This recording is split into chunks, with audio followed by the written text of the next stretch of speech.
Mr. Minister Alexander Moraes, Brazil requires once again and with pressing urgency your democratic expertise. Our democracy is at serious risk.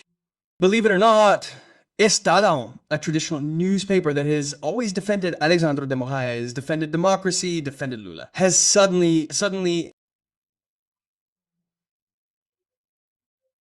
transformed itself into a far-right, fascist, ultra-agonist, anti-democratic, coup-plotting newspaper. And why do I say this? To the shock of the Brazilian people, ESTADÃO has just published an opinion that is shocking. That is absurd. It's absurd. An absurd process. I'm going to read it to you. And look, man, Brazil is beyond saving. The Tagliaferro case, where he denounced an alleged abuse by Moraes and became a defendant, will be judged by the very judge he denounced. Look, questioning his moral decisions. It exposes a Supreme Court that transforms exception into method. No country becomes autocratic overnight. Institutional degeneration is a gradual process in which exceptional measures, initially uncomfortable, become accepted as routine. In Brazil, this process has taken on a face and a method. Under the pretext of defending democracy. Wow. 10 years in prison, just in that sentence. The Supreme Federal Court has consolidated a form of power that dissolves constitutional checks and balances.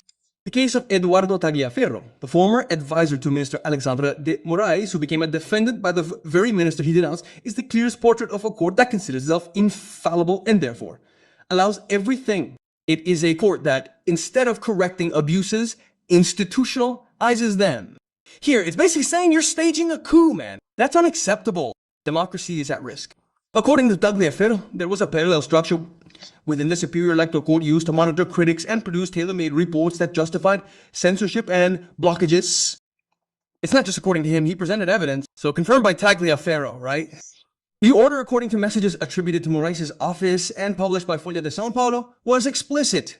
Use your creativity. When the whistleblower exposed the alleged misconduct, he was accused of violating professional secrecy and was judged by the same magistrate whose irregularities he had pointed out. In today's Brazil, whoever denounces abuse becomes the defendant, and the judge in the case is accused of committing the abuse. No. Man, this is worse than the coup of January 8th. Unacceptable. This press needs to be shut down tomorrow. The legal perversion is so evident. The legal perversion is as evident as it is embarrassing.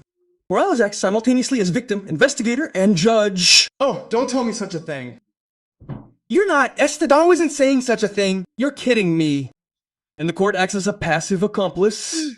The Attorney General's office, which was recently reappointed thanks to the senator's votes, instead of investigating the allegations made by the former advisor, chose to indict him. The case is being processed in an improper forum, and the decision that made Tagliaferro a defendant for, among other accusations, the violent abolition of the democratic rule of law, was made in a virtual plenary session without in-person oral arguments or effective adversarial proceedings or effective messages between Tagliaferro and his lawyer even became public, violating professional confidentiality. In no state governed by the rule of law is this justice, it's abuse of authority. They could add 7 years to a sentence just for this.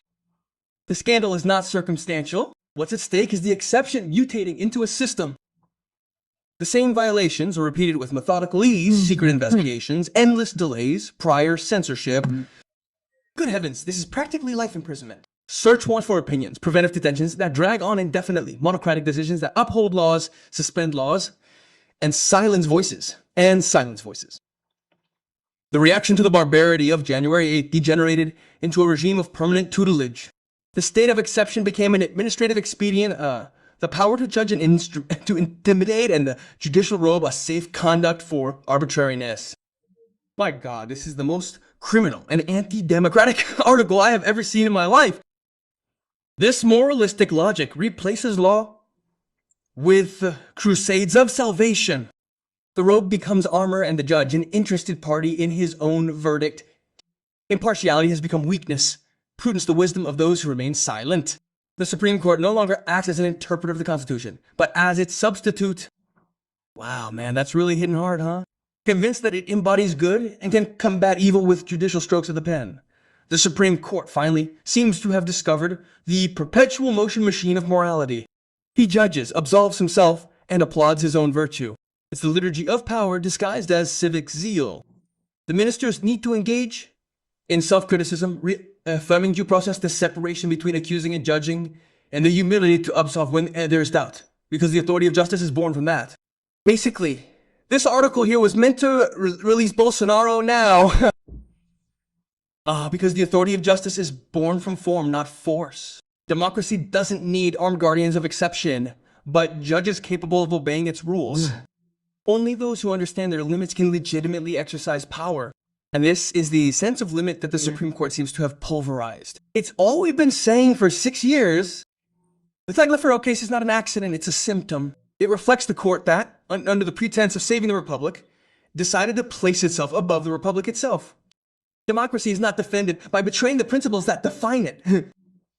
He's saying that Alexander Moraes is betraying the principles of democracy. That's like a death squad. Freedom isn't preserved through censorship, nor is the Constitution preserved through the violation of its guarantees. When exception becomes the method, the law ceases to protect the citizen and begins to protect power.